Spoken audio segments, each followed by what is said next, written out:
Learn English through stories with shadowing and conversation. The spring rain was pouring down hard.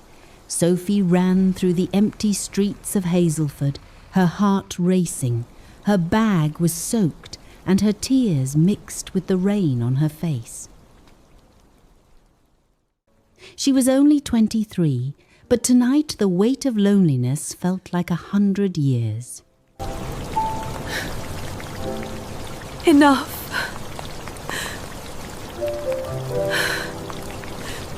Everyone's gone. Everyone's happy. Why am I always the one left behind? She reached the bookshop, pushed the door open with shaking hands, and stepped inside. The shop was dark and silent, except for the rain hammering against the windows.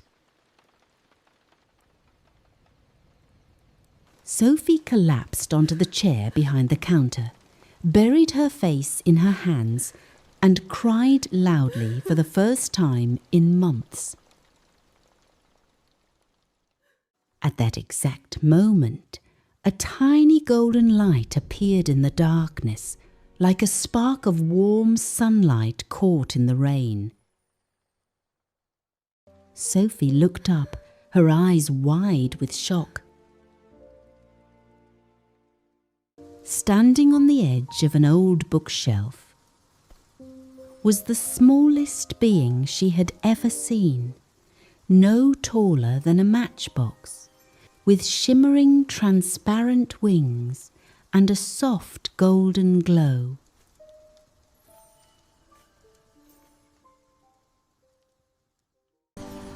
My dear, such heavy tears are too much for such a gentle heart.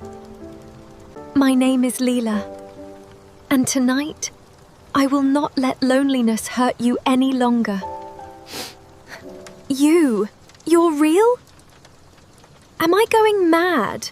Lila smiled cleverly and flew over, landing lightly on Sophie's wet shoulder. More real than the loneliness you've been carrying. Now take a deep breath. Our little adventure has just begun.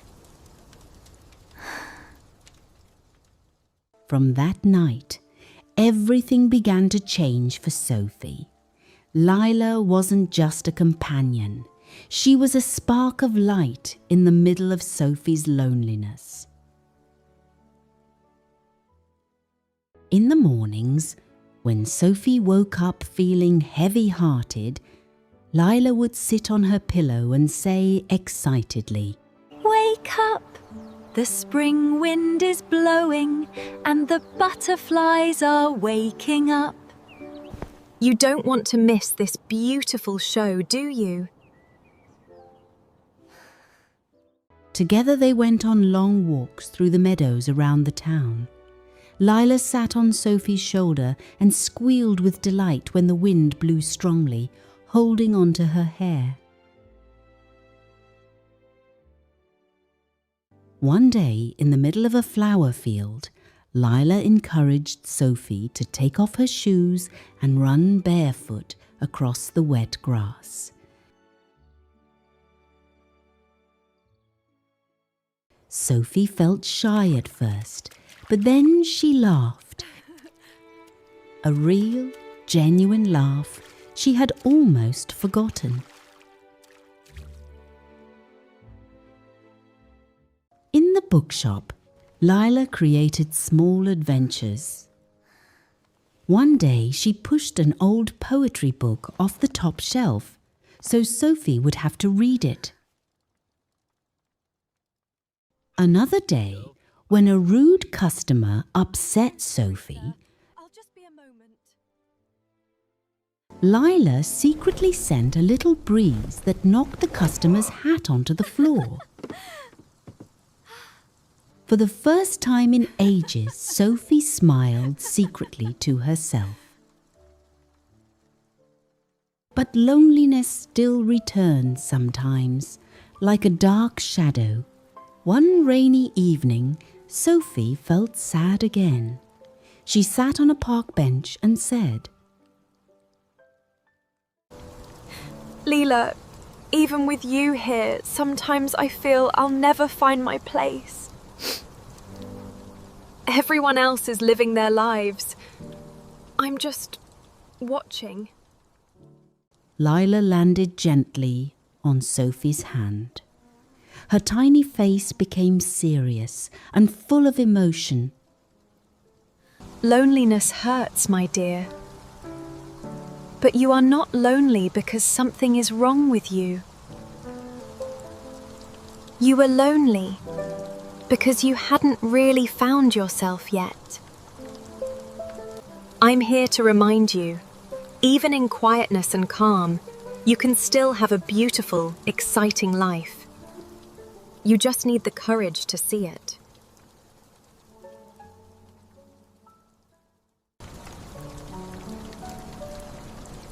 I'm scared. I know. But I'm right here with you. Every step. A few weeks later, on a bright spring morning, Sophie and Lila climbed the highest hill near the town. The gentle wind was dancing with blossom petals. Lila looked at her with shining eyes and said, See? Loneliness may still come sometimes, but you are no longer alone. And that is the greatest adventure in the world. Thank you for finding me, Lila. Thank you for letting me stay.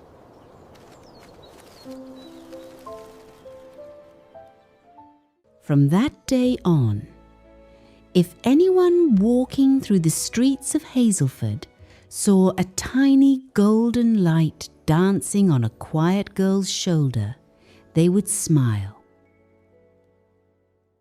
Because they knew that even in the deepest loneliness, sometimes a small golden magic appears, if only your heart is still ready to see it.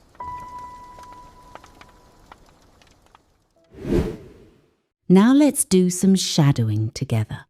Listen carefully and repeat each sentence naturally with me.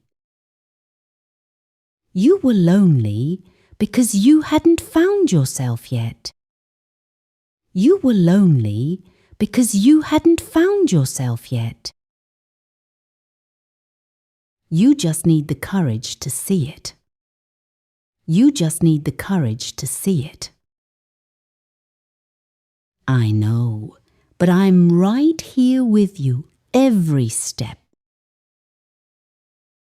I know, but I'm right here with you every step. And that is the greatest adventure in the world. And that is the greatest adventure in the world. The spring wind is blowing and the butterflies are waking up. The spring wind is blowing and the butterflies are waking up. You don't want to miss this beautiful show, do you? You don't want to miss this beautiful show, do you? And now, let's join Olivia and Harry as they talk about today's story, emotions, and a few useful English expressions together. Hello everyone, and welcome back to English Natively. We're really happy you're here today because that story felt so warm and emotional, didn't it? Yeah, it really did. And first of all, thank you so much to Margaret for such a beautiful narration. Her voice always makes the stories feel calm and comforting. Absolutely. There was something very gentle about this one. It wasn't just about magic or fairies. It was really about loneliness and learning how to reconnect with yourself. I think that's why the story feels so modern, actually. A lot of people today feel lonely, even when they're surrounded by people or constantly online. That's true. We message people all day. We scroll through social media. We watch videos. But sometimes we still feel disconnected inside. And Sophie really represented that feeling well. She wasn't loud or dramatic. She was just quietly unhappy and a bit lost. Yeah, and I loved how Lila didn't suddenly fix her life. She just slowly reminded Sophie to notice beauty again. Little things like flowers, books, fresh air, and simple moments. That's actually a really important lesson, I think. Sometimes we spend so much time chasing big goals that we forget to take care of our mind and spirit. Exactly. And I think the story gently says, come back to yourself a little. Slow down. Breathe. Pay attention to your own heart again. One thing I really liked was the atmosphere of Hazelford.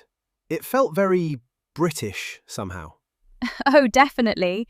The rainy streets, the cosy bookshop, little cafes, green hills. It had that quiet British comfort to it. Especially the scenes with the tea, books, and rainy windows. That kind of cosy atmosphere is something many people associate with Britain. All right, let's teach a few useful words from the story. Good idea. One important word is loneliness. Loneliness means the feeling of being emotionally alone or disconnected from others. For example, even in a busy city, some people still struggle with loneliness. Another lovely phrase was quiet happiness. I really like that phrase. Quiet happiness means a calm, gentle kind of happiness. Not loud excitement, but peaceful joy inside. And there was also the word comforting. If something is comforting, it makes you feel calmer, safer, or emotionally supported. For example, Margaret's voice sounded very comforting in the story. I also noticed a nice grammar point in the line, "You are no longer alone." Ah, yes. No longer is a really useful phrase. We use it to say something has changed and is not true anymore. Like, I no longer work there, or she no longer feels afraid. Very natural British English there. So, Olivia, what was your favourite moment in the story? Honestly, I think it was the ending. The idea that maybe little bits of hope still exist around us if we're open enough to notice them. That was beautiful. Yeah, I agree. And I like that the fairy became almost symbolic in the end. Like a reminder that people can still find warmth, meaning, and connection even during difficult times. And that's such an important message today, especially for younger people who sometimes feel pressure to always be productive, successful, or perfect online. Definitely. Sometimes what we really need is rest, connection, nature, creativity, and a bit more kindness toward ourselves. So here's our question for you today. Have you ever had a small moment in life that quietly changed the way you felt inside? Maybe a conversation, a place, a person, or even a peaceful moment alone. Tell us in the comments. We genuinely love to read your thoughts. Thanks again for joining us today. And thank you once more to Margaret for the lovely story. Don't forget to keep listening, keep shadowing, and keep enjoying your English journey. Take care of yourselves, everyone. See you in the next story. Bye!